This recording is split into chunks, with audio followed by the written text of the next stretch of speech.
Doctor Arun വളരെ പ്രസക്തമായൊരു കാര്യം ചൂണ്ടിക്കാണിച്ചിട്ടുണ്ട്. അതിനകത്തുള്ള എൻ്റെ ഒരു വിശദീകരണം കൂടി പറയാം. അതായത് അദ്ദേഹം ചൂണ്ടിക്കാണിച്ചത് വളരെ പ്രധാനപ്പെട്ട ഒരു കാര്യമാണ്. അതായത് ഭാരത് ജോഡോ ന്യായ യാത്ര ബംഗാളിലൂടെ കടന്നുപോയപ്പോൾ അവിടുത്തെ സംസ്ഥാന സെക്രട്ടറി ആയിട്ടുള്ള മുഹമ്മദ് സലീം അടക്കമുള്ള ആളുകൾ അതിൽ പങ്കെടുത്തിരുന്നല്ലോ എന്നുള്ളത് വളരെ ശരിയായിട്ടുള്ള കാര്യമാണ്. പക്ഷേ അവിടെ ഒരു പ്രശ്നമുള്ളത് എന്താണെന്നറിയോ? ആ ഘട്ടം ഏത് ഘട്ടമാണ്? അതായത് ഒന്നാമതായിട്ട് നിതീഷ് കുമാർ പിന്നെ ഇന്ത്യ മുന്നണി വിട്ട് അപ്പുറത്തേക്ക് പോകുന്നു. അപ്പോൾ ഇന്ത്യ മുന്നണി ശിഥിലമാകുന്നു ഒരു ചിത്രമാണ് നമുക്ക് മുമ്പിൽ രൂപപ്പെട്ടു വന്നുകൊണ്ടിരിക്കുന്നത്. അതേപോലെ തൃണമൂൽ കോൺഗ്രസുമായി കോൺഗ്രസിൻ്റെ ചർച്ചകളൊക്കെ തന്നെയും ഡെഡ് ലോക്കിലേക്ക് എത്തുന്നു എന്ന് മാത്രമല്ല, പല സ്ഥലങ്ങളിലും ന്യായയാത്രയ്ക്കെതിരെ ബംഗാളിൽ ആക്രമണങ്ങളുണ്ടായി. പിന്നെ നേരത്തെ സുജയ സൂചിപ്പിച്ചതുപോലെ അനുവാദം പോലും കൊടുക്കാതിരിക്കുന്ന സാഹചര്യമുണ്ടായി. അത്തരത്തിലുള്ള ഈ ഇന്ത്യ മുന്നണി തകർച്ചയിലേക്ക് എന്ന് പറയുന്നൊരു വലിയ പൊളിറ്റിക്കൽ നറേഷൻ കൊണ്ടുവരാനൊരു ശ്രമം നടക്കുന്ന സമയത്ത് സ്വാഭാവികമായും രാഷ്ട്രീയ ഉത്തരവാദിത്വമുള്ളൊരു പാർട്ടി എന്നുള്ള നിലയ്ക്ക് CPM ഐക്യദാർഢ്യം പ്രഖ്യാപിച്ചിട്ടുണ്ട്. അത് ആ സമയത്തെടുക്കേണ്ട കൃത്യമായ നിലപാടാണ്. എന്നാൽ ഞാൻ വിചാരിക്കുന്നില്ല ഏതെങ്കിലും തരത്തിൽ ഇന്ത്യ മുന്നണിയെ ദുർബലപ്പെടുത്താവുന്ന എന്തെങ്കിലും ഒരു ആക്ട് ഇന്ത്യയിലെ ഇടതുപക്ഷ പാർട്ടികൾ ചെയ്യും എന്ന്. കാരണം ഇന്ന് നമ്മുടെ രാജ്യം അഭിമുഖീകരിച്ചുകൊണ്ടിരിക്കുന്ന, ഞാൻ നേരത്തെ സൂചിപ്പിച്ചതുപോലെ, മതേതര വിരുദ്ധവും മതാന്ധവും വംശീയതയിലൂന്നിയതുമായിട്ടുള്ള ഹിന്ദുത്വ രാഷ്ട്രീയത്തിനെതിരെ ഒരു ബദൽ രൂപപ്പെട്ടു വരണമെന്ന് ഏറ്റവും അധികം ആഗ്രഹിക്കുന്ന ഇന്ത്യയിലെ ഇടതുപക്ഷ പാർട്ടികളാണ്. ഞാനൊരു കാര്യം പറയാം, എൻ്റെ വ്യക്തിപരമായ അനുഭവമാണ്. 2004 ഈ പറയുന്ന വാജ്പേയി സർക്കാരിനെതിരെ പിന്നെ ഒരു മുന്നണി രൂപപ്പെട്ടു വന്നു. UPA എന്ന് പറഞ്ഞ മുന്നണി രൂപപ്പെട്ടു വന്നു. ഇടതുപക്ഷം അതിൻ്റെ ഭാഗമല്ല. അന്ന് 61 സീറ്റുണ്ട് ഇടതുപക്ഷത്തിന്. 59 പേര് പാർട്ടി സ്ഥാനാർത്ഥികളായിട്ടും 2 സ്വതന്ത്രന്മാരും അടക്കം, എൻ്റെ ഓർമ്മ ശരിയാണെങ്കിൽ 61 പേരുണ്ട്. ഞാനന്ന് ഡൽഹിയിൽ റിപ്പോർട്ട് ചെയ്യുന്നുണ്ട്. 10 ജൻപത്തിൽ നിന്ന് സോണിയാഗാന്ധിയുടെ വീട്ടിൽ വാതിൽക്കൽ നിന്നാണ് ഞാൻ റിപ്പോർട്ട് ചെയ്യുന്നത്. എൻ്റെ ഒരു കാഴ്ചയുണ്ട്. ഞാൻ മാത്രമല്ല, എല്ലാ ദേശീയ മാധ്യമങ്ങളും ഈ പ്രാദേശിക മാധ്യമങ്ങളും കണ്ടൊരു കാഴ്ചയുണ്ട്. ഈ റിസൾട്ട് എല്ലാം വന്ന് പ്രഖ്യാപിച്ചതിന് ശേഷം സോണിയാഗാന്ധിയുടെ വസതിയാണ് ഈ 10 ജൻപത് എന്ന് പറയുന്നത്. 10 ജൻപതിൽ നിന്നിറങ്ങുന്ന സോണിയാഗാന്ധി നേരെ പോകുന്ന എങ്ങോട്ടേക്കാണെന്നറിയോ? ഹർകിഷൻ സിംഗ് സുർജിത്തിൻ്റെ വീട്ടിലേക്കാണ്. ഹർകിഷൻ സിംഗ് സുർജിത്തിൻ്റെ വീട്ടിലേക്ക് പോയി സോണിയാഗാന്ധി ഒരു സർക്കാർ ഉണ്ടാക്കേണ്ടതിൻ്റെ ഉത്തരവാദിത്വം മുഴുവൻ സുർജിത്തിനെ ഏൽപ്പിക്കുകയാണ്. പിന്നെ സുർജിത്താണ് അവിടെ നിന്നുകൊണ്ട് പിന്നെ ഇടതുപക്ഷ പാർട്ടികളാണ് ഈ പറയുന്ന ഒരു ഗ്രാൻഡ് അലയൻസിനെ യഥാർത്ഥത്തിൽ രൂപം നൽകിയത്. അന്നും CPM അതിൻ്റെ ഭാഗമായിരുന്നില്ല, CPIയും അതിൻ്റെ ഭാഗമായി അതിൻ്റെ അധികാരത്തിൻ്റെ ഒരു പങ്കെടുക്കാൻ പോയിട്ടില്ല. അന്ന് ആകപ്പാട് ചെയ്ത് ലോക്സഭാ സ്പീക്കറായിട്ട് സോമനാഥ് ചാറ്റർജിയെ തീരുമാനിച്ചു എന്നുള്ളത് മാത്രമാണ്. 1996 നമുക്കറിയാമല്ലോ, പിന്നീട് പൊളിറ്റിക്കൽ ബ്ലണ്ടർ എന്നൊക്കെ പറഞ്ഞിട്ടുണ്ടെങ്കിൽ പോലും ജ്യോതി ബസുവിനെയാണ് പ്രധാനമന്ത്രിയാക്കാൻ തീരുമാനിച്ചത്.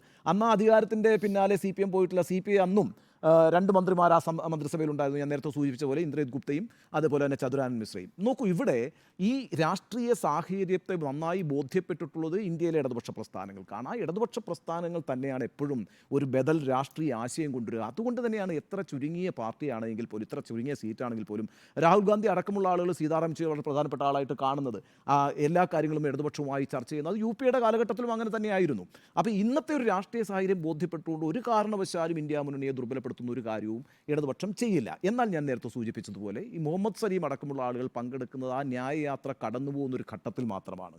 എന്നാൽ ഇതാകട്ടെ ഒരു പാർട്ടി പരിപാടിയുടെ കൾമിനേഷനാണ്. നേരത്തെ സുജയ പറഞ്ഞ കണക്ക് അത് ഒരു കർട്ടൻ ഇടുകയാണ്. അവിടെ ആ കർട്ടൻ ഇടുന്ന വലിയൊരു ഇവൻറ്റിലേക്ക്, ഒരു കോൺഗ്രസ് പാർട്ടിയുടെ ഇവൻറ്റിലേക്ക് CPM മുന്നോട്ട് വയ്ക്കുന്ന രാഷ്ട്രീയത്തിൻ്റെ പ്രത്യേകത കൊണ്ട് തന്നെ പങ്കെടുക്കാൻ കഴിയില്ല. ഞാനത് നമുക്ക് വിശാലമായി പറയാം. ഇന്നത്തെ ഒരു സാഹചര്യത്തിൽ അവരൂടെ ഉണ്ടായിരുന്നു നല്ലതായിരുന്നു എന്ന് ഞാനും അങ്ങനെ ആഗ്രഹിക്കുന്നു. അവരുകൂടി ഉണ്ടായിരുന്നെങ്കിൽ നല്ലത് തന്നെയാണ്. പക്ഷേ അപ്പോഴും ഒരു രാഷ്ട്രീയ പ്രസ്ഥാനം എന്നുള്ള നിലയ്ക്ക് ആ രാഷ്ട്രീയ പ്രസ്ഥാനത്തിൻ്റെ ആശയത്തെ അതിന് ഉയർത്തിപ്പിടിക്കുന്നുണ്ട്. അത് മാത്രമല്ല ഇപ്പം ഞാനങ്ങനെ ഇപ്പോൾ ഒന്നാമത്തെ കാര്യം വെച്ചാൽ രാഹുൽ ഗാന്ധി മത്സരിക്കാൻ പോകുന്നു വയനാട്ടിൽ എന്ന് പറഞ്ഞിട്ടുള്ള വാർത്ത വന്ന സമയത്ത് തന്നെ നമ്മളെല്ലാവരും ന്യൂസ് റൂമിലുണ്ടല്ലോ. അന്ന് 2 പ്രതികരണങ്ങളാണ് പെട്ടെന്ന് വന്നത്. ഒന്ന് CPMൻ്റെ പ്രതികരണമാണ്. എന്താ CPM പറഞ്ഞത്? ഓരോ പാർട്ടിക്കും അവരുടെ സ്ഥാനാർത്ഥികളെ നിശ്ചയിക്കാനുള്ള അവകാശമുണ്ട് എന്നാണ് പറഞ്ഞത്. AK ബാലനാണ് ആദ്യത്തെ സൗണ്ട് ബൈറ്റ് തരുന്നത്. അപ്പം രാഹുൽ ഗാന്ധി ഇവിടെ വന്ന് മത്സരിക്കുന്നതിനൊന്നും CPM എതിരല്ലെന്നേ. പിന്നെ ആയിക്കോട്ടെ, ഞാൻ പറഞ്ഞത് നമ്മൾ പറയുന്നൊരു കാര്യം വെച്ചാൽ, ഒന്ന് രാഹുൽ ഗാന്ധി സിറ്റിംഗ് MP ആണ്. അന്ന് പിന്നെ 2014 ഇത്തരത്തിലുള്ളൊരു മുന്നണി 19 ഇത്തരത്തിലുള്ളൊരു മുന്നണി സങ്കല്പവുമില്ല. ആ സമയത്ത് രാഹുൽ ഗാന്ധി ഇവിടെ വരുന്നു, മത്സരിക്കുന്നു. നിശ്ചയമായും അതിൻ്റെ നഷ്ടമുണ്ടായ ആളുകൾ തന്നെയാണ് CPMഉം ഇടതുപക്ഷ മുന്നണിയും. ഇപ്പോൾ അയാൾക്ക് സിറ്റിംഗ് MP എന്ന് പറഞ്ഞൊരു പദവിയുണ്ട്. നിശ്ചയമായും അവർക്ക് മത്സരിക്കാനുള്ള അവകാശമുണ്ട്. ആകെ അതിനകത്തൊരു എതിരഭിപ്രായം ഉന്നയിച്ചത് CPIയുടെ ദേശീയ നിർവാഹക സമിതി യോഗമാണ്. അവരതിനകത്തൊരു എതിരഭിപ്രായം ഉന്നയിച്ചിരുന്നു, ഇവിടെ വന്ന് മത്സരിക്കുന്നത് ശരിയല്ല എന്ന് പറഞ്ഞിരുന്നു. ഇനി അങ്ങനെ അല്ലെങ്കിൽ തന്നെയും സുജയ നോക്കൂ, ഈ രാഹുൽ ഗാന്ധിയും KC വേണുഗോപാലും അല്ലെങ്കിലും അവിടെ വരുന്നത് 2 കോൺഗ്രസ് സ്ഥാനാർത്ഥികൾ തന്നെയാണ്. മത്സരം ഈസ് എഗെയിൻസ്റ്റ് കോൺഗ്രസ്, യാതൊരു സംശയവുമില്ല. പിന്നെ നമുക്ക് പറയാം രാഹുൽ ഗാന്ധിയെ പോലൊരു നേതാവ് ഇന്ത്യ മുന്നണിക്ക് നേതൃത്വം കൊടുക്കുന്ന സമയത്ത് ഇവിടെ ഒന്ന് മത്സരിച്ചുകൂടായിരുന്നതൊക്കെ. നോക്കൂ, ഞാൻ പറയുന്നത്, ഞാൻ പൂർണ്ണമായും അംഗീകരിക്കുന്നു ഇന്നത്തെ പരിപാടിയിൽ CPMൻ്റെ സീതാറാം യെച്ചൂരിയും അതുപോലെ തന്നെ രാജയും ഒക്കെ ഉണ്ടായിരുന്നുവെങ്കിൽ അതൊരു വലിയ ശക്തി പ്രകടനമായിരിക്കും. ഞാൻ അടുത്ത് തന്നെ പ്രതീക്ഷിക്കുന്നുണ്ട് വലിയൊരു ഇന്ത്യ മുന്നണി റാലിയൊക്കെ ഉടനെ സംഭവിക്കും. They have to announce a rally, they have to conduct a rally. അങ്ങനെ റാലി നടത്തുമ്പോൾ എല്ലാവരെയും ഷോക്കേസ് ചെയ്യുന്നത് ഇന്ത്യ മുന്നണി എന്നുള്ള നിലയ്ക്കായിരിക്കും, അതൊരു കോൺഗ്രസ് പരിപാടി എന്നുള്ള നിലയ്ക്ക് അല്ല.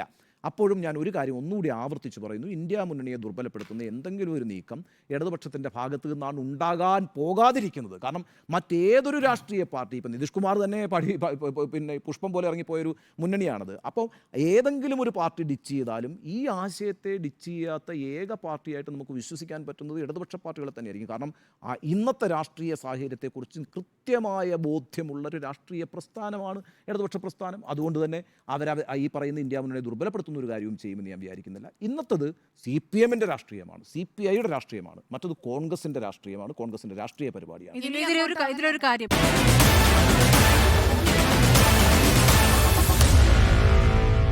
Meet the editors.